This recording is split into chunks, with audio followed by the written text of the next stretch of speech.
Assalamualaikum, kami dari kelompok 4 akan mempresentasikan tentang 3M dengan anggota yang pertama yaitu Suci Dwi Fernanda. Amazing!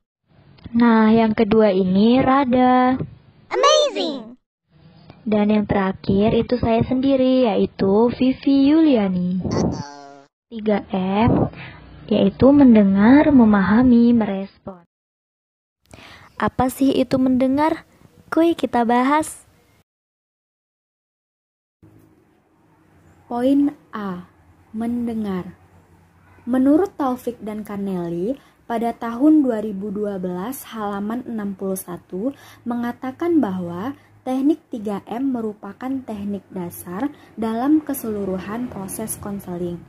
Ketiga teknik 3M tersebut secara berturut-turut saling terkait. Artinya, keberhasilan teknik pertama akan menentukan teknik berikutnya. Mendengarkan adalah perbuatan atau cara untuk menangkap suara dan alunan bunyi dari orang lain maupun benda atau binatang dengan sengaja. Mendengarkan adalah proses yang disengaja. Hal ini harus dipakai oleh konselor sehingga klien yang berkonsultasi dengan kita tidak merasa dicemoohkan atau tidak didengar pembicaraannya. Klien juga merasa senang kepada kita karena dia merasa didengar. Bahkan dia juga ingin lagi curhat dan berkonsultasi lagi dengan kita. Ada beberapa seni mendengar yang saya ingat, yaitu A. Mendengar itu haruslah dengan seksama atau serius. Mendengar dengan seksama sangat dianjurkan, karena apabila kita serius, klien juga merasakan bahwa kita memang sedang mendengarkan keluhan dia. B. Tataplah mata ke wajah klien, atau jangan sekali-sekali menggeleng-gelengkan kepala di hadapan klien. Itu akan membuat klien merasa dikucilkan. C. Penuh perhatian. Perhatian memang penting, jadi harus dengan hati-hati memperhatikan klien. D. Posisi duduk sedikit menghadap klien. Seorang yang akan membantu dengan ikhlas akan memberikan yang terbaik untuk kliennya, termasuk mengatur posisi duduk demi memperhatikan kliennya. Next, memahami. Oke. B. Memahami. Memahami berarti sanggup menjelaskan, mengklasifikasikan, mengiktisarkan, meramalkan, dan membedakan. Pemahaman adalah tingkat kemampuan yang mengharapkan seseorang mampu memahami arti atau konsep, situasi, serta fakta yang diketahui. Dalam hal ini, ia tidak hanya hafal secara verbalitas, tetapi memahami konsep dari masalah atau fakta yang ditanyakan. Maka, operasionalnya dapat membedakan, mengubah, mempersiapkan, menyajikan, mengatur, menginterpretasikan, menjelaskan, mendemonstrasikan, memberi contoh, memperkirakan, menentukan, dan mengambil keputusan. Dalam memahami permasalahan klien harus didukung oleh yang pertama, rasa empati.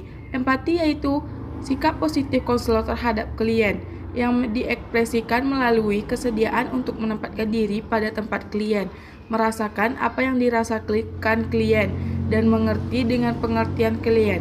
Faktor penghambat empati yaitu pikiran yang terkait pada teori atau teknik konseling yang akan dipakai. Selanjutnya, terlalu cepat memikirkan pemecahan persoalan klien. Yang selanjutnya, kecemasan yang mematikan perasaan konselor dan klien. Yang kedua, sikap menerima. Sikap menerima adalah kesediaan klien untuk menerima keberadaan klien sebagaimana adanya.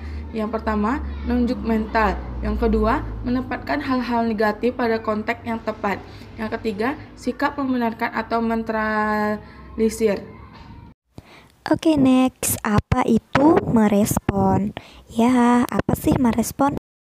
Respon adalah setiap tingkah laku pada hakikatnya merupakan tanggapan atau balasan.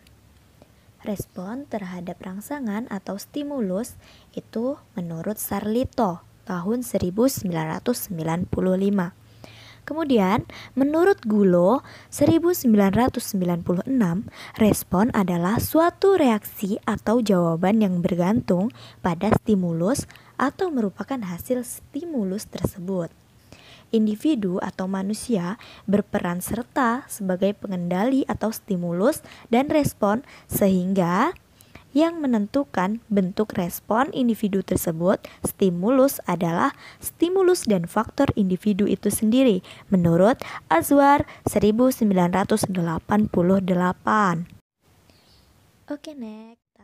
Respon konselor dikatakan positif apabila, menurut Azwar ya, tahun 1987, bahasanya itu harus jelas, singkat dan tepat.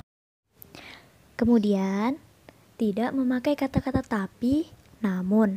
Nah, ini karena dapat melemahkan posisi klien. Kemudian, dengan respon tepat dan positif, klien kita juga bisa menjadi menerima respon dengan baik, kemudian berdampak positif juga pada klien tersebut. Oke, next. Ciri-ciri respon yang positif terhadap klien menurut Sarlito tahun 1995. Pertama, menjadikan klien senang sehingga dapat mendorongnya untuk berbicara lebih banyak tentang masalahnya dan dapat membantu klien mendalami perasaan dan pikiran yang berhubungan dengan masalahnya.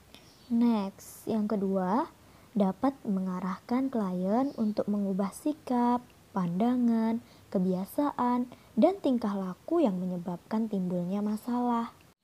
Kemudian yang ketiga yaitu bahasanya jelas, sederhana dan padat, tidak membuat klien tersinggung atau mempertahankan diri. Nah, cukup sekian ya. Oke, saya Vivi Yuliani, Rada, dan Suci. Kami pamit undur diri. Bye-bye. Terima kasih.